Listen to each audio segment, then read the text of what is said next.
ಎಲ್ಲರಿಗೂ ನಮಸ್ಕಾರ. ಇವತ್ತು ಎಲ್ಲರಿಗೂ ಅಚ್ಚುಮೆಚ್ಚಾದ ಪ್ರೀತಿಯಾದ ಒಂದು ಹಾಗಲಕಾಯಿ ಪಲ್ಯ ರೆಸಿಪಿಯನ್ನು ನಾನು ನಿಮಗೆ ಮಾಡಿ ತೋರಿಸ್ತೀನಿ. ನಿಜವಾಗ್ಲೂ ರೀ ತುಂಬ ಫ್ರೆಶ್ ಆಗಿದ್ದಾವೆ, ತುಂಬ ರುಚಿಯಾಗಿ ಕೂಡ ಇರುತ್ತೆ. ಈಗ ನಾನು ಮಾಡುವ ಮೆಥಡಲ್ಲಿ ನೀವು ಮಾಡುವುದಾದರೆ ಒಂದು ತುತ್ತು ನೀವು ಜಾಸ್ತಿನೇ ತಿಂತೀರಿ, ಒಂದು ರೊಟ್ಟಿ ಜಾಸ್ತಿನೇ ತಿಂತೀರಿ. ಸೊ ಈ ಹಾಗಲಕಾಯಿ ಪಲ್ಯ ಯಾವ ರೀತಿಯಾಗಿ ಮಾಡೋಣ ಅಂತ ಹೇಳ್ಬಿಟ್ಟು ನಾನು ನಿಮಗೆ ಹೇಳ್ಕೊಡ್ತೀನಿ. ಮೊದಲನೇದಾಗಿ ನಾವು ಈ ರೀತಿಯಾಗಿ ಒಂದು ಪೀಲರ್ ತೆಗೆದುಕೊಂಡು ಸೊ ಇದನ್ನು ನಾವು ಈ ರೀತಿಯಾಗಿ ಮಾಡಬೇಕು. ತುಂಬ ಆಳಕ್ಕೆ ಮಾಡಬೇಡಿ. ಸೊ ಇದು ಇವದಾವೆಲ್ಲ ಬಬಲ್ಸ್ ಟೈಪ್ ಇದಾವೆಲ್ಲ ಅವೆಲ್ಲ ಹೋದರೆ ಸಾಕು. ಅಲ್ಲಿ ತನಕ ಈ ರೀತಿಯಾಗಿ ಎಲ್ಲವನ್ನು ನೀವು ಪೀಲ್ ತೆಗಿಬೇಕಾಗುತ್ತೆ. ನೋಡಿ, ನಾನು ತೆಗೆದಿದ್ದೀನಿ. ಈ ರೀತಿಯಾಗಿ ಮಾಡಿದರೆ ಸಾಕು. ಎಲ್ಲವನ್ನು ಮಾಡಬೇಕು. ಬಟ್ ಎಲ್ಲರಿಗೂ ಬಹಳಷ್ಟು ಇಷ್ಟವಾಗುತ್ತೆ. ಕೆಲವು ಜನರು ಕಹಿಯಾಗಿದೆ ಅಂತ ಹೇಳ್ಬಿಟ್ಟು ಇದನ್ನು ತಿನ್ನಲಿಕ್ಕೆ ಇಷ್ಟಪಡಲ್ಲ. ಬಟ್ ಈ ಮೆಥಡನ್ನು ನೀವು ಯೂಸ್ ಮಾಡೋದಾದರೆ, ನಾನು ತೋರಿಸೋ ಮೆಥಡು ಎಂಥ ವಿಧವಾದ ಕಹಿನೇ ಇರಲ್ಲ ಹಾಗಲಕಾಯಿಯಲ್ಲಿ. ಸೊ ಆ ರೀತಿಯಾಗಿ ತುಂಬ ಟೇಸ್ಟಾಗಿರುತ್ತೆ. ನೋಡಿ, ಯಾವತ್ತಾದರೂ ಮಾಡುವಾಗ ಈ ಮೆಥಡನ್ನು ನೀವು ಫಾಲೋ ಮಾಡೋದಾದರೆ ಎಲ್ಲರೂ ಇಷ್ಟಪಡ್ತಾರೆ. ಈಗ ಒಂದು ಸಣ್ಣ ಇದು ಬಾಲ್ ತೊಗೊಳ್ಳೋಣ. ಒಂದು ಲಿಂಬೆಹಣ್ಣು ಗಾತ್ರದಷ್ಟು ಹುಣಸೆ ಹಣ್ಣು ತೊಳೆದಿಟ್ಟಿದ್ದೀನಿ. ಇದು ನೆನೆ ಹಾಕಲಿಕ್ಕೆ ಇಟ್ಬಿಡೋಣ. ನಾವೆಲ್ಲ ತರಕಾರಿ ಕಟ್ ಮಾಡ್ಕೊಳ್ಳೋ ಅಷ್ಟರೊಳಗೆ ಇದು ಚೆನ್ನಾಗಿ ನೆನೆಯುತ್ತೆ. ಆವಾಗ ನಾವು ಅದನ್ನು ಮಿಕ್ಸ್ ಮಾಡ್ಬೋದು. ಈಗ ನೋಡ್ತಾ ಇದ್ದೀರಲ್ಲ, ಹಾಗಲಕಾಯಿ ಈ ರೀತಿಯಾಗಿ ಕಟ್ ಮಾಡ್ಕೋಬೇಕು. ಮಧ್ಯಕ್ಕೆ ಕಟ್ ಮಾಡ್ತಾ ಇದ್ದೀನಿ. ಇದನ್ನು ನಿಮಗೆ ಅರ್ಧಚಂದ್ರ ಆಕಾರದಲ್ಲಿ ಆದರೂ ನೀವು ಕಟ್ ಮಾಡ್ಕೋಬೋದು, ಅಥವಾ ಪೂರ್ಣ ಚಂದ್ರ ಆಕಾರದಲ್ಲಿ ಆದರೂ ಕಟ್ ಮಾಡ್ಕೋಬೋದು. ಪಲ್ಯಗೆ ನಿಮ್ಗೆ ಯಾವುದು ಇಷ್ಟವೋ ಆ ರೀತಿಯಾಗಿ ಕಟ್ ಮಾಡ್ಕೊಳ್ಳಿ. ಬಟ್ ನಾನು ಅದೆಲ್ಲ ಬೇಡ ಅಂತೇಳಿ ಸಣ್ಣ ಸಣ್ಣ ಪೀಸಸ್ ಆಗಿ ನಾನು ಕಟ್ ಮಾಡ್ತಾ ಇದ್ದೀನಿ. ನೋಡ್ತಾ ಇದ್ರಲ್ಲ, ಜೋಳದ ರೊಟ್ಟೆಗೆ, ಪಲ್ಯಗೆ ತುಂಬ ಚೆನ್ನಾಗಿರುತ್ತೆ, ಅನ್ನಕ್ಕೆ ಕೂಡ ಚೆನ್ನಾಗಾಗುತ್ತೆ. ಸೊ ಅದು ನಿಮ್ಮ ಇಷ್ಟ, ಹೆಂಗೆ ಬೇಕಾದರೂ ಕೂಡ ನೀವು ಕಟ್ ಮಾಡ್ಕೋಬೋದು. ಬಟ್ ಪಲ್ಯ ನಾನು ಹೇಳೋ ಮೆಥಡಲ್ಲಿ ನೀವು ಮಾಡೋದಾದರೆ ರುಚಿಯಾಗಿರುತ್ತೆ. ಒಂದು ಸತಿ ಟ್ರೈ ಮಾಡಿ. ಎಷ್ಟೋ ಸತಿ ನೀವು ಮಾಡ್ತಾ ಇರ್ತೀರ, ಬಟ್ ನೀವು ಅಡುಗೆ ಮಾಡುವಾಗ ಈ ರೀತಿಯಾಗಿ ಒಂದು ಸತಿ ಟ್ರೈ ಮಾಡಿ. ಇದರದ್ದು ಟೇಸ್ಟು ಬೇರೆ ಗೊತ್ತಾಗುತ್ತಲ್ಲ ನಿಮಗೆ ಹೆಂಗೆ ಅಂತ ಹೇಳ್ಬಿಟ್ಟು.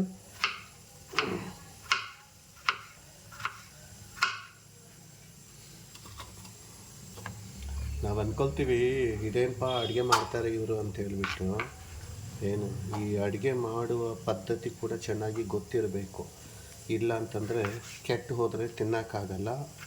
ಚೆನ್ನಾಗಿ ಹಸಿವೆ ಆಗುವ ಟೈಮಲ್ಲಿ ಪಲ್ಯ ಕೆಟ್ಟೋಗೋದು, ಪಲ್ಯ ಚೆನ್ನಾಗಿಲ್ವೋ ಈ ರೀತಿಯಾಗಿದ್ದರೆ ಆವಾಗ ಗೊತ್ತಾಗುತ್ತೆ ಏನು ಅಂತ ಹೇಳಿಬಿಟ್ಟು. ಸೊ ಎಲ್ಲವನ್ನು ಈ ರೀತಿಯಾಗಿ ನಾನು ಕಟ್ ಮಾಡ್ಕೊಳ್ತಾ ಇದ್ದೀನಿ. ಕಟ್ ಮಾಡ್ಕೊಳ್ಳುವಾಗ ಕೂಡ ಜಾಗ್ರತೆಯಿಂದ ನೀವು ಕಟ್ ಮಾಡ್ಕೋಬೇಕು. ಯಾಕಂತಂದರೆ ನೈಫೆಲ್ಲ ಶಾರ್ಪಾಗಿರುತ್ತಲ್ಲ, ಕೆಲವು ಸಂದರ್ಭಗಳಲ್ಲಿ ಕೈಗೆ ಹತ್ತು ಬಿಡುತ್ತೆ. ಆ್ಯಕ್ಚುಲಿ ಇದು ಅದು ಮೇಲಿಂದೆಲ್ಲ ತೊಗಟು ತೆಗಿಯೋಕ್ಕಿಂತ ಮುಂಚಿತವಾಗಿ ಎಷ್ಟು ಜಾಸ್ತಿ ಕಾಣಿಸಿತ್ತು, ಅದೆಲ್ಲ ತೆಗೆದ ಮೇಲೆ ನೋಡಿ ಎಷ್ಟು ಸ್ವಲ್ಪವಾಗಿ ಕಾಣಿಸ್ತಾ ಇದೆ. ಆದರೆ ನೀವು ಮಾಡ್ಕೊಳ್ಳುವಾಗ ಕೂಡ ಶುಭ್ರವಾಗಿ ಮಾಡ್ಕೋಬೇಕು. ಯಾಕಂದರೆ ನಾವು ತಿನ್ನುವ ಆಹಾರ ಅಲ್ವಾ ಇದು, ಅದಕ್ಕಾಗಿ ನೀಟ್ನೆಸ್ ಕೂಡ ಚೆನ್ನಾಗಿ ಮೇಂಟೈನ್ ಮಾಡಬೇಕಾಗುತ್ತೆ.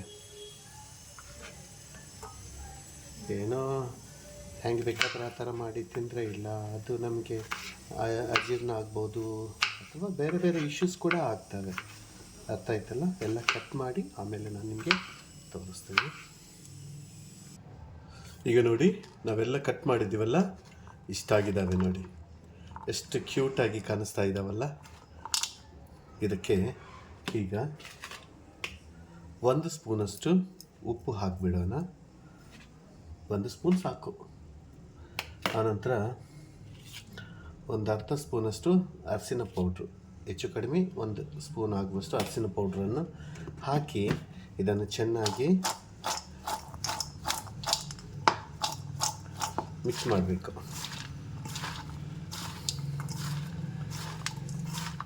ಚೆನ್ನಾಗಿ ಮಿಕ್ಸ್ ಮಾಡಲಿ. ಎಲ್ಲ ಪೀಸಸ್ಗೆ ಅರಿಶಿನ ಉಪ್ಪು ಆದದ್ದು ಅಂಟ್ಕೋಬೇಕು. ಆ ರೀತಿಯಾಗಿ ಇದನ್ನು ನೀವು ಮಿಕ್ಸ್ ಮಾಡಬೇಕು. ನೋಡ್ತಾ ಇದ್ದೀರಲ್ಲ, ಚೆನ್ನಾಗಿ ಮಿಕ್ಸ್ ಆಗಿದೆ. ಇದರಲ್ಲಿ ಯಾವುದನ್ನು ಸೇರಿಸಬೇಡಿ. ಈಗ ಮಾಡಬೇಕಾಗಿತ್ತು ಒಂದು ಹಾಫ್ ಆನ್ ಅವರ್ವರೆಗೂ ಇದನ್ನು ಪಕ್ಕದಲ್ಲಿ ಇಟ್ಬಿಡಿ. ಇದನ್ನು ಮುಟ್ಲಿಕ್ಕೆ ಹೋಗಬೇಡಿ. ಹಾಫ್ ಆನ್ ಅವರ್ ಆದಮೇಲೆ ನೋಡೋಣ. ಈಗ ನಮ್ಮ ಪಲ್ಯ ರೆಡಿ ಆಗಲಿಕ್ಕೆ ಒಂದು ಚಿಕ್ಕದು ಒಂದು 4 ಈರುಳ್ಳಿ ತೆಗೆದುಕೊಂಡಿದ್ದೀನಿ, ತೊಳೆದು ತಗೊಂಡು ಬಂದಿದ್ದೀನಿ. ಆಮೇಲೆ ಸ್ವಲ್ಪ ಟೊಮೆಟೊ ತೆಗೆದುಕೊಂಡಿದ್ದೀನಿ, ಸಣ್ಣವಿದ್ದಾವೆ, ಒಂದು 5-6 ತೆಗೆದುಕೊಂಡಿದ್ದೀನಿ. ಆಮೇಲೆ ಕಟ್ ಮಾಡ್ತೀನಿ ನಾನು. ಒಂದು 4 ಹಸಿಮೆಣಸಿನ್ಕಾಯಿ ಕೂಡ ತಗೊಂಡಿದ್ದೀನಿ. ಇವೆಲ್ಲ ನಾವು ಸಣ್ಣದಾಗಿ ಕಟ್ ಮಾಡ್ಕೋಬೇಕು. ಸಣ್ಣದಾಗಿ ಕಟ್ ಮಾಡಿಕೊಂಡ್ರೆ ಬೇಗ ಫ್ರೈನೂ ಆಗ್ತವೆ. ದೊಡ್ಡದಾಗಿ ಕಟ್ ಮಾಡಿದರೆ ಬೇಗ ಫ್ರೈ ಆಗಲ್ಲ, ವೆಯ್ಟ್ ಮಾಡಬೇಕಾಗುತ್ತೆ. ಸೊ ಈ ರೀತಿಯಾಗಿ ಸಣ್ಣದಾಗಿ ಕಟ್ ಮಾಡಿಕೊಂಡ್ರೆ ಭಾಳಷ್ಟು ಬೇಗನೆ ಫ್ರೈ ಆಗ್ತವೆ. ಯಾರೆಲ್ಲ ನನ್ನ ಈ ಪ್ರೋಗ್ರಾಮ್ ನೋಡ್ತಾ ಇದ್ದೀರಲ್ಲ, ನಿಸ್ಸಿ ಪ್ರಿನ್ಸಸ್ ಚಾನಲನ್ನು ಸಬ್ಸ್ಕ್ರೈಬ್ ಮಾಡಿ, ಲೈಕ್ ಮಾಡಿ, ಶೇರ್ ಮಾಡಿ, ನಮ್ಮ ಚಾನಲ್ಗೆ ಸ್ವಲ್ಪ ಸಪೋರ್ಟ್ ಮಾಡಿ. ಇದಕ್ಕೇನು ದುಡ್ಡು ಕೊಡೋದು ಬೇಕಾಗಿಲ್ಲ, ಸಪೋರ್ಟ್ ಮಾಡಬೇಕು. ಅಯ್ಯೋ ಇಷ್ಟು ದುಡ್ಡು ಖರ್ಚಾಗುತ್ತೆ ಹೇಗೆ ಅಂತೇಳಿ ಗಾಬರಿ ಪಟ್ಕೊಳ್ಳೋದು ಕೂಡ ಬೇಕಾಗಿಲ್ಲ. ಒಂದು ಲೈಕ್ ಕೊಟ್ಟರೆ ಸಾಕು, ಒಂದು ಸಬ್ಸ್ಕ್ರೈಬ್ ಮಾಡಿದರೆ ಸಾಕು, ಅಷ್ಟೇ. ಮಾಡ್ತೀರಲ್ಲ, ಮಾಡಿ, ಈಗಲೇ ಮಾಡಿ ಆಯಿತಾ?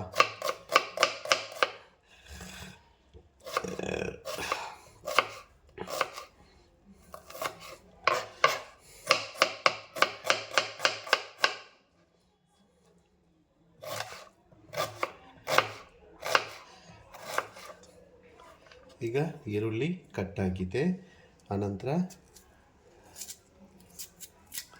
ಮೆಣಸಿನ್ಕಾಯಿ ಕೂಡ ಕಟ್ ಮಾಡ್ತಾ ಇದ್ದೀನಿ. ಯಾವ ಶೇಪಲ್ಲಿ ಬೇಕಾದರೂ ನೀವು ಕಟ್ ಮಾಡ್ಕೋದು, ಇದು ಒಗ್ಗರಣೆಗೆ ಮಾತ್ರ ಅಲ್ವಾ ಏನು. ಆದರೆ ಇದು ಗುಂಟೂರು ಮೆಣಸಿನ್ಕಾಯಿ ತುಂಬ ಖಾರ ಇರುತ್ತೆ. ಸೊ ಖಾರ ಪುಡಿ ಹಾಕುವಾಗ ಸ್ವಲ್ಪ ನೋಡಿ ಹಾಕ್ಕೋಬೇಕು, ಖಾರದ ಪುಡಿ.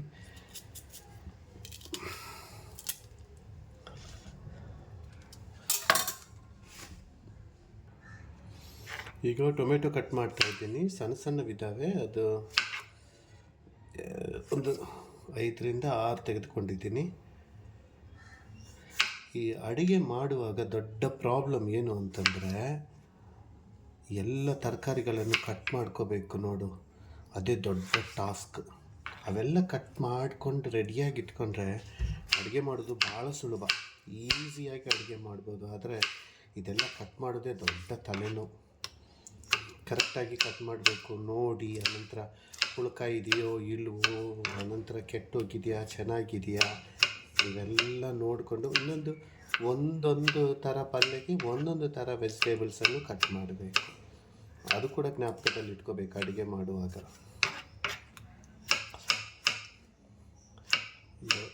ನನ್ನ ಬೆರಳು ಕಟ್ಟಾಗ್ತಿತ್ತು, ಈಗ ಏನೋ ಮಿಸ್ ಆಯಿತು.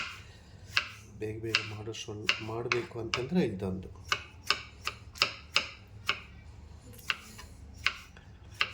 ಎಲ್ಲಿ ಸ್ಕಿಪ್ ಮಾಡದೆ ನಾನು ವಿಡಿಯೋ ನೋಡೋದಾದರೆ ಒಂದು ಸತೆ ನೋಡಿದರೆ ಸಾಕು, ಅದು ನಿಮಗೆ ಚೆನ್ನಾಗಿ ಅರ್ಥ ಆಗಿಬಿಡುತ್ತೆ. ಏನು ಎಲ್ಲಿ ಸ್ಕಿಪ್ ಮಾಡದೆ ನೋಡಿ, ಲೈಕ್ ಮಾಡಿ, ನಿಮ್ಮ ಫ್ರೆಂಡ್ಸ್ಗೆ ವಾಟ್ಸಪ್ನಲ್ಲಿ ಶೇರ್ ಮಾಡಿ, ಆಯಿತಾ? ಆಮೇಲೆ ನೀವು ಎಲ್ಲಿಂದ ನೋಡ್ತಾ ಇದ್ದೀರಿ ಅನ್ನೋದು, ನಿಮ್ಮ ಊರು ಯಾವುದು ಅಂತ ಹೇಳಿಬಿಟ್ಟು ನನಗೆ ಕಾಮೆಂಟ್ ಮೂಲಕವಾಗಿ ತಿಳಿಸಿ. ನಾನು ಖಂಡಿತ ರಿಪ್ಲೈ ಕೊಡ್ತೀನಿ ಅದಕ್ಕೆ. ಓಕೆ, ನೋಡಿ, ಮಾತೊಳಗೇ ಎಲ್ಲ ಟೊಮೆಟೊ ಕಟಿಂಗ್ ಆಯಿತು. ಇನ್ನು ಒಗ್ಗರಣೆ ಹಾಕೋದು ಅಷ್ಟೇ. ಸೊ ಒಗ್ಗರಣೆ ಯಾವ ರೀತಿಯಾಗಿ ಹಾಕೋಣ ಬನ್ನಿ ನೋಡೋಣ. ಈಗ ನೋಡಿ, ಒಂದು ಪ್ಯಾನ್ ಇಟ್ಟಿದ್ದೀನಿ, ಪ್ಯಾನ್ ಬಿಸಿ ಆಗಿದೆ. ಇದಕ್ಕೆ ಒಂದು 2-3 ಟೇಬಲ್ ಸ್ಪೂನ್ ನಾನು ಎಣ್ಣೆ ಹಾಕ್ತಾ ಇದ್ದೀನಿ. ಎಣ್ಣೆ ಸ್ವಲ್ಪ ಬಿಸಿ ಆಗಲಿ, ಫ್ಲೇಮ್ ಜಾಸ್ತಿ ಇಟ್ಟಿದ್ದೀನಿ.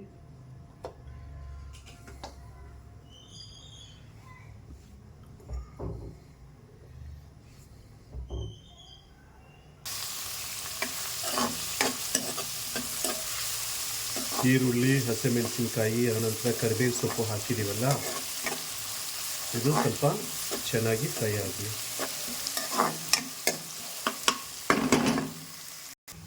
ಆಗಲೇ ನಾವು ಕಟ್ ಮಾಡಿ ಸ್ವಲ್ಪ ಉಪ್ಪು ಮತ್ತು ಅರಿಶಿನ ಪೌಡ್ರ್ ಹಾಕಿ ಮಿಕ್ಸ್ ಮಾಡಿ ಇಟ್ಟಿದ್ದೀವಲ್ಲ, ಒಂದು ಹಾಫ್ ಆನ್ ಅವರ್ ಮೇಲೆ ಆಯಿತು, ಹಾಫ್ ಆನ್ ಅವರ್ ಆಗಿರ್ಬೋದು. ಸ್ವಲ್ಪ ತೆಗೆದುಕೊಂಡು ಈ ರೀತಿಯಾಗಿ ಹಿಂಡಬೇಕು. ನೋಡ್ತಾ ಇದ್ರಲ್ಲ, ಇದರಲ್ಲಿರುವ ಎಲ್ಲ ಕಹಿ ಹೊರಗಡೆ ಬಂದುಬಿಡುತ್ತೆ. ನಿಜವಾಗ್ಲೂ ರೀ, ಒಂಚೂರು ಕೂಡ ಕಹಿ ಅನ್ನೋದೇ ಇರೋದಿಲ್ಲ. ಎಲ್ಲ ಈ ರೀತಿಯಾಗಿ ಹಿಂಡಿ ತೆಗಿಬೇಕು. ಸ್ವಲ್ಪ ಜೋರಾಗಿ ಪ್ರೆಸ್ ಮಾಡಬೇಕು, ಆವಾಗಲೇ ಎಲ್ಲ ಅದರೊಳಗಿದ್ದ ಕಹಿ ರಸ ಎಲ್ಲ ಹೊರಗಡೆ ಬರುತ್ತೆ. ಈಗ ನೀವು ನೋಡ್ತಾ ಇದ್ರಲ್ಲ ಹೆಂಗೆ ಬರ್ತಾಯಿದೆ ನೋಡಿ. ಇದರಲ್ಲಿ ಮತ್ತೆ ನಾನು ನೀರು ಹಾಕಿಲ್ಲ, ಏನು ಹಾಕಿಲ್ಲ, ಏನು ಇದರದ್ದೇ ಕಹಿ ಹೊರಗಡೆ ಬರ್ತಾಯಿದೆ ನೋಡಿ. ಈ ರೀತಿಯಾಗಿ ಮಾಡೋದಾದರೆ ಒಂಚೂರು ಕಹಿ ಅನ್ನೋದೇ ಇಲ್ಲ. ಮಕ್ಕಳು ಚೆನ್ನಾಗಿ ತಿಂತಾರೆ. ಒಂದು ಇಂಗ್ರೀಡಿಯೆಂಟ್ ತೆಗೆದುಕೊಂಡ್ರೆ ಒಂದೊಂದು ದೇಶದಲ್ಲಿ, ಒಂದೊಂದು ಪ್ರಾಂತದಲ್ಲಿ, ಒಂದೊಂದು ಪ್ರದೇಶದಲ್ಲಿ ಬಗೆ ರೀತಿಯಲ್ಲಿ ಮಾಡ್ತಾರೆ. ಬಟ್ ನಾವು ಈ ರೀತಿಯಾಗಿ ಮಾಡ್ತಾಯಿದ್ದೀವಿ ನೋಡಿ. ಈಗ ನೋಡಿ, ಈ ಅರ್ಧ kg ಹಾಗಲಕಾಯಿಯಲ್ಲಿ ಇಷ್ಟು ಕಹಿ ರಸ ಬಂದಿದೆ ನೋಡಿ. ನಾವು ನೀರು ಹಾಕಿಲ್ಲ, ಏನು ಹಾಕಿಲ್ಲ, ಉಪ್ಪು ಅರಿಶಿನ ಪುಡಿ ಹಾಕಿದ್ದೆ, ಇಷ್ಟು ಕಹಿ ರಸ ಬಂದಿದೆ ನೋಡಿ. ಆದರೆ ಇದು ಇನ್ನೂ ಕ್ಲಿಯರ್ ಆಗಿಲ್ಲ. ಇನ್ನೊಂದು ಸತಿ ಇದೆಲ್ಲ ಚೆಲ್ಲಿಬಿಟ್ಟು ಇನ್ನೊಂದು ಸತಿ ನೀರು ಹಾಕಿ ಮತ್ತೆ ಹಿಂಡಿ ಮತ್ತೆ ತೆಗೆದ್ರೆ ಇದರಲ್ಲಿರುವ ಪೂರ್ತಿಯಾಗಿರುವಂಥ ಕಹಿ ರಸ ಹೋಗಿಬಿಡುತ್ತೆ. ಈಗ ನೋಡಿ, 2-3 ಸತಿ ನೀರು ಹಾಕಿ ಚೆನ್ನಾಗಿ ತೊಳೆದು ಮತ್ತೆ 2-3 ಸತಿ ಆ ರಸ ಎಲ್ಲ ಹಿಂಡಿದ್ದೀನಿ. ಒಂಚೂರು ಕಹಿ ಅನ್ನೋದೇ ಇಲ್ಲ. ಈಗ ಪಲ್ಯ ಮಾಡಲಿಕ್ಕೆ ಇದು ಏಬಲ್ ಆಗಿದೆ, ಸಿದ್ಧವಾಗಿದೆ.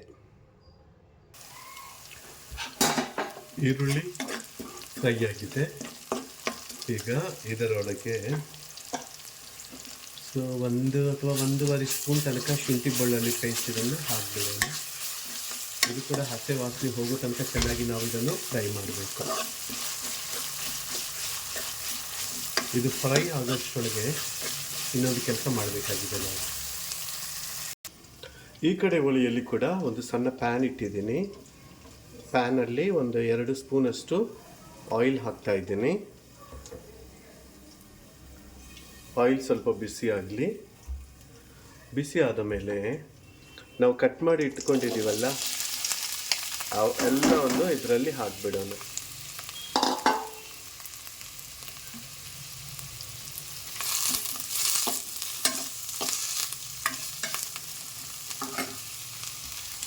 ಈಗ ನೋಡಿ, ಇದು ಗ್ರೀನ್ ಕಲರ್ ಇದೆಯಲ್ಲ, ಇದು ಚೆನ್ನಾಗಿ ಫ್ರೈ ಆಗಿ ಕಲರ್ ಚೇಂಜ್ ಆಗೋ ತನಕ ಲೋ ಫ್ಲೇಮಲ್ಲಿ ಇದನ್ನು ಸ್ವಲ್ಪ ಬಾಡಿಸ್ತಾ ಇರಬೇಕು. ಲೋ ಫ್ಲೇಮಲ್ಲಿ ಇಟ್ಬಿಟ್ಟು ಇದಕ್ಕೊಂದು ಲಿಡ್ ಹಾಕಿಬಿಡ್ರಿ.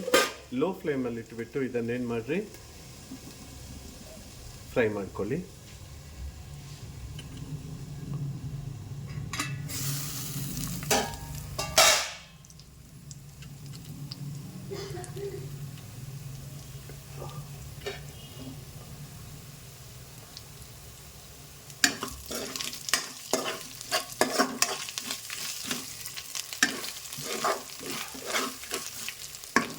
ಈಗ ನಾವು ಟೊಮೆಟೊ ಹಾಕೊಂಡ್ಬಿಡೋಣ.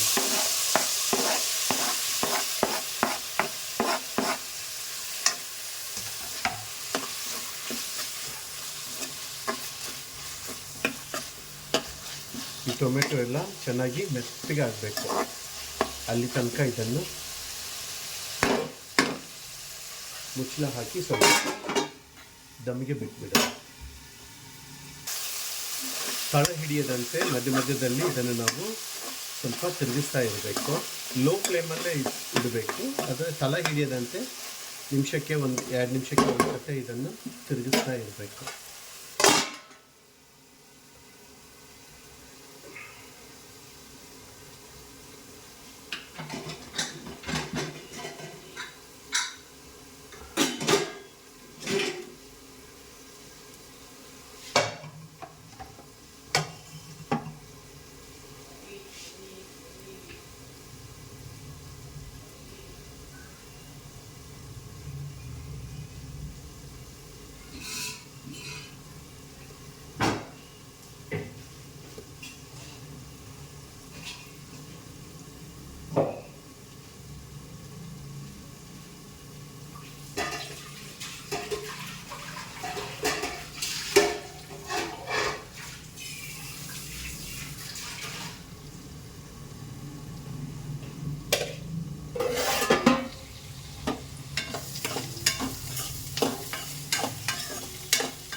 ಈಗ ಖಾರ ಪುಡಿ ಹಾಕ್ಕೊಳ್ಳೋಣ. 1-2 ಸ್ಪೂನ್ ಹಾಕ್ತಾ ಇದ್ದೇನೆ. ಇದು ಕೊರಿಯಾಂಡರ್ ಪೌಡ್ರ್ ಹೆಚ್ಚು ಕಡೆ 1.5 ಸ್ಪೂನ್ ಹಾಕ್ತಾ ಇದ್ದೀನಿ. ಆಮೇಲೆ ನಾವು ಉಪ್ಪು ನೋಡಿ ಹಾಕ್ಕೊಳ್ಳಿ, ಯಾಕಂತಂದರೆ ರುಚಿ ಕೆಡಿಸೋದಿದೆ, ರುಚಿ ಹೆಚ್ಚಿಸೋದು ಇದೆ. ಆಲ್ರೆಡಿ ನಾವು ಆ ಪೀಸಸ್ಗೆಲ್ಲ ನಾವು ಉಪ್ಪು ಹಾಕಿನೇ ಮಾಡಿದ್ದೀವಿ, ಸೊ ಅದಕ್ಕಿರುತ್ತೆ ಉಪ್ಪಿನ ಅಂಶ. ಸೊ ಹಾಗಾಗಿಬಿಟ್ಟು ಸ್ವಲ್ಪ ನೋಡಿ ಹಾಕ್ಕೊಳ್ಳಿ. ಸ್ವಲ್ಪ ಅರಿಶಿನ ಪೌಡ್ರ್ ಹಾಕ್ತಾ ಇದ್ದೀನಿ. ಆಮೇಲೆ ಸ್ವಲ್ಪ ಗರಂ ಮಸಾಲ ಹಾಕ್ತಾ ಇದ್ದೀನಿ. ಸೊ ಇವೆಲ್ಲವುಗಳನ್ನು ಒಂದು ಸತಿ ಈ ರೀತಿಯಾಗಿ ಮಿಕ್ಸ್ ಮಾಡಿ. ಇದರಲ್ಲಿರುವ ಹಸೆ ವಾಸನೆ ಎಲ್ಲ ಹೋಗಬೇಕು, ಚೆನ್ನಾಗಿ ಮಿಕ್ಸ್ ಮಾಡಿ. ಆಯಿತಾ?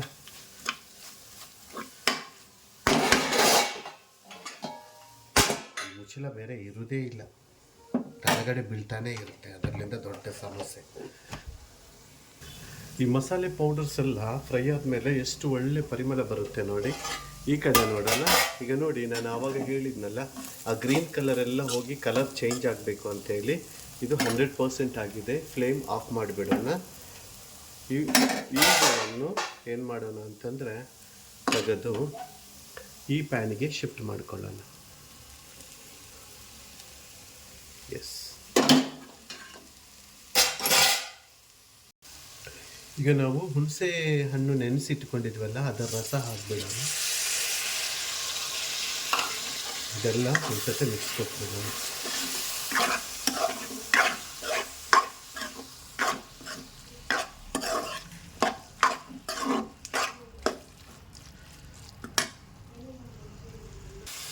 ಈಗ ಇದು ಕುದಲಿಕ್ಕೆ ಸ್ವಲ್ಪ ನೀರು ಹಾಕ್ಕೊಳ್ಳೋಣ. ಜಾಸ್ತಿ ನೀರು ಹಾಕ್ಕೊಳ್ಳೋದು ಬೇಡ, ಯಾಕಂತಂದರೆ ಇದು ಆಲ್ರೆಡಿ ಅರ್ಧ ಬೆಂದು ಹೋಗಿದೆ. ಹಾಗಲಕಾಯಿ ಪಲ್ಯ ಅರ್ಧ ಬೆಂದು ಹೋಗಿದೆ. ಏನು ಸ್ವಲ್ಪನೇ ನೀರು, ಇದು ಮುಳುಗುವಷ್ಟು ನೀರು ಹಾಕಿ ದೊಡ್ಡ ಫ್ಲೇಮನ್ನು ನೀವು ಇಟ್ಬಿಡಬೇಕು. ಈ ನೀರೆಲ್ಲ ಹೋಗಿ ಸ್ವಲ್ಪ ಗಟ್ಟಿ ಆಗುತ್ತಲ್ಲ, ಆವಾಗ ಇದು ಮಾಡ್ಕೋಬೋದು. ಉಪ್ಪು ಖಾರ ಏನು ಕಡಿಮೆ ಇದೆಯೋ ಈಗ ನೀವು ನೋಡ್ಕೋಬೇಕಾಗಿದೆ. ನೋಡೋಣ.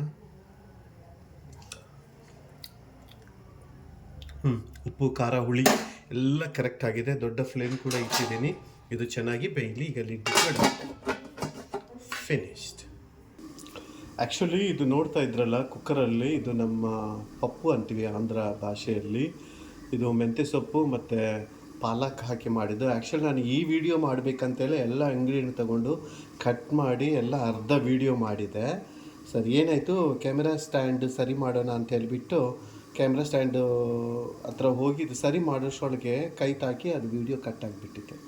ಸರಿ, ಏನು ಮಾಡೋಣ ಅಂತ ಹೇಳ್ಬಿಟ್ಟು ಮತ್ತೆ ಬೇರೆ ಇಂಗ್ರೀಡಿಯೆಂಟ್ ನಾನು ತೋರಿಸ್ತಾ ಇದ್ದೀನಿ. ಬಟ್ ಇದು ಶಾರ್ಟ್ಸಲ್ಲಿ ಹಾಕಿರ್ತೀನಿ, ನೀವು ನೋಡಿ. ಈಗ ಒಂದು ಪ್ಯಾನ್ ಇಟ್ಟಿದ್ದೀನಿ. ಆ ಪ್ಯಾನ್ ಬಿಸಿ ಆಗಿದೆ. ಇದಕ್ಕೆ ಒಗ್ಗರಣೆ ಕೊಡೋಣ. ಈ ಪಪ್ಪುಗೆ ಒಂದು 2-3 ಸ್ಪೂನಷ್ಟು ಎಣ್ಣೆ ಹಾಕಿದ್ದೀನಿ. ನಾನು ಹೈ ಫ್ಲೇಮಲ್ಲಿ ಇಟ್ಟಿದ್ದೀನಿ. ಇದಕ್ಕೆ ಸ್ವಲ್ಪ ಸಾಸಿವೆ ಹಾಕ್ಕೊಳ್ಳೋಣ. ಸಾಸಿವೆ ಸಿಡಿಲಿ. ಇಲ್ಲಿ ನೋಡಿ, ಒಗ್ಗರಣೆಗೆ ಅಂತ ಹೇಳ್ಬಿಟ್ಟು ಒಂದು ಬೆಳ್ಳುಳ್ಳಿ ತೆಗೆದುಕೊಂಡು ಸುಲಿದಿಟ್ಟಿದ್ದೀನಿ. ಒಂದು ಈರುಳ್ಳಿ ದೊಡ್ಡ ಪೀಸಸ್ ಕಟ್ ಮಾಡಿದ್ದೀನಿ. 1-2 ಒಣ ಮೆಣಸಿನ್ಕಾಯಿ, ಸ್ವಲ್ಪ ಕರಿಬೇವಿನ ಸೊಪ್ಪು. ಸೊ ಇಷ್ಟು ತೆಗೆದುಕೊಂಡಿದ್ದೀನಿ. ಈಗ ಸಾಸಿವೆ ಸಿಡಿತಾ ಇದೆ. ಈಗ ನಾವೇನು ಮಾಡೋಣ ಅಂತಂದರೆ ಸ್ವಲ್ಪ ಜೀರಿಗೆ ಹಾಕ್ಕೊಳ್ಳೋಣ. ಜೀರಿಗೆ ಹಾಕಿ ಆಯಿತು. ಇವೆಲ್ಲವುಗಳನ್ನು ಒಂದು ಸತಿ ಹಾಕಿ. ಹಾಗಲಕಾಯಿ ಪಲ್ಯ ಎಲ್ಲಿ ತನಕ ಆಗಿದೆ ನೋಡೋಣ. ಆಲ್ಮೋಸ್ಟ್ ಸ್ವಲ್ಪ ನೀರೆಲ್ಲ ಹೋಗಿದೆ. ಫ್ಲೇಮ್ ಮಾತ್ರ ಕಡಿಮೆ ಇಟ್ಬಿಡಿ. ಇನ್ನು ಸ್ವಲ್ಪ ನೀರು ಹೋಗಬೇಕು. ದಮ್ ಇಟ್ಟುಬಿಟ್ರೆ ಆ ನೀರು ಹೋಗುತ್ತೆ ಮತ್ತು ಇದು ಚೆನ್ನಾಗಿ ಬೇಯುತ್ತೆ. ಏನು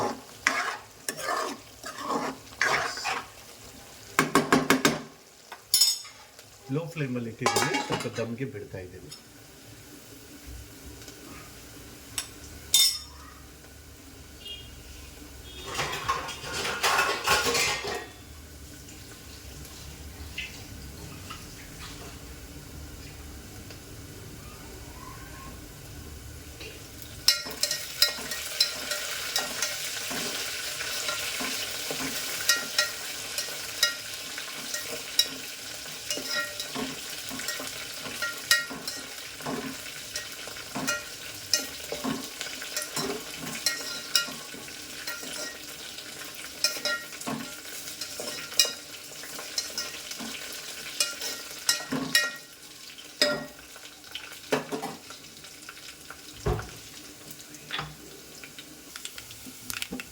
ಆಲ್ಮೋಸ್ಟ್ ಇದು ಫ್ರೈ ಆಗಿದೆ.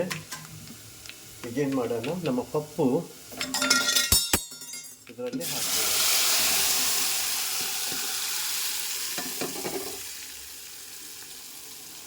ಹಾಕಿ ಆಯಿತು. ಸ್ಟ್ರಕ್ಚರ್ ನೋಡ್ರಿ ಎಷ್ಟು ಚೆನ್ನಾಗಿ ಬಂದಿದೆ. ನಿಜವಾಗ್ಲೂ ಇದು ಇನ್ನೊಂದು ವಿಡಿಯೋ ಮಾಡಿ ನಾನು ನಿಮಗೆ ತೋರಿಸ್ತೀನಿ ಹೇಗೆಲ್ಲ ಮಾಡಬೇಕು ಅಂತ ಹೇಳ್ಬಿಟ್ಟು ನೋಡ್ರಂತೆ. ಈಗ ನೋಡಿ, ನಮ್ಮ ಹಾಗಲಕಾಯಿ ಪಲ್ಯ ರೆಡಿಯಾಗಿದೆ. ನೋಡ್ತಾ ಇದ್ರಲ್ಲ ಎಷ್ಟು ಚೆನ್ನಾಗಿ ಬಂದಿದೆ ಅಂಥೇಳಿ. ಚಪಾತಿ ಆಯಿತು, ರೊಟ್ಟಿ ಆಯಿತು, ಆನಂತರ ಅಕ್ಕಿ ರೊಟ್ಟಿ. ನಿಜವಾಗ್ಲೂ ಅನ್ನಕ್ಕಂತೂ ಇನ್ನು ಹೇಳದೇ ಬೇಕಾಗಿಲ್ಲ, ಅಷ್ಟು ಚೆನ್ನಾಗಾಗಿದೆ ಹಾಗಲಕಾಯಿ ಪಲ್ಯ. ನೀವು ಒಂದ್ಸತೆ ಟ್ರೈ ಮಾಡಿ. ಇದಾದ ಮೇಲೆ ನಮ್ಮ ಆಂಧ್ರ ಶೈಲಿಯ ಪಪ್ಪು. ಇದು ಅನ್ನಕ್ಕಂತೂ ಸೂಪರ್ ಆಗುತ್ತೆ. ಆ್ಯಕ್ಚುಲಿ ನಾನು ಇದನ್ನು ಮಾಡಬೇಕಂತೇಳಿ ವಿಡಿಯೋ ಅರ್ಧ ಮಾಡಿದ್ದೀನಿ. ಅದು ಕಟ್ ಆದ ತಕ್ಷಣವೇ ಮತ್ತೆ ಹಾಗಲಕಾಯಿ ಪಲ್ಯ ಮಾಡಬೇಕಾಗಿತ್ತು. ಸೊ ಹೆಂಗೋ ಮಾಡಿ ಮುಗಿಸಿದ್ದೀನಿ ಎರಡು. ಇನ್ನೊಂದು ಸತಿ ನಾನು ಇದು ನಿಮಗೆ ತೋರಿಸ್ಲಿಕ್ಕೆ ಪ್ರಯತ್ನ ಮಾಡ್ತೀನಿ. ಎರಡು ವಿಧವಾದ ಡಿಶ್ಗಳೀಗ ನಮಗೆ ರೆಡಿಯಾಗಿದೆ. ಫ್ರೆಂಡ್ಸ್, ಈಗ ಎಲ್ಲ ನೀವು ನೋಡಿದ್ದೀರಾ, ಚೆನ್ನಾಗಿದೆ ಅಂತೇಳಿ ಅನಿಸಿದರೆ ಲೈಕ್ ಮಾಡಿ, ಶೇರ್ ಮಾಡಿ, ನಮ್ಮ ನಿಸ್ಸಿ ಪ್ರಿನ್ಸಸ್ ಚಾನಲನ್ನು ಸಬ್ಸ್ಕ್ರೈಬ್ ಮಾಡಿ. ಓಕೆ, ಇನ್ನೊಂದು ವಿಡಿಯೋ ಮತ್ತು ಇನ್ನೊಂದು ರೆಸಿಪಿಯೊಂದಿಗೆ ನಿಮ್ಮೊಂದಿಗೆ ಭೇಟಿಯಾಗ್ತೀನಿ. ಅಲ್ಲಿ ತನಕ ಟೇಕ್ ಕೇರ್. ಎಲ್ಲರಿಗೂ ಒಳ್ಳೆಯದಾಗಲಿ. Praise the lord. ಹಲ್ಲೆಲೂಯಾ.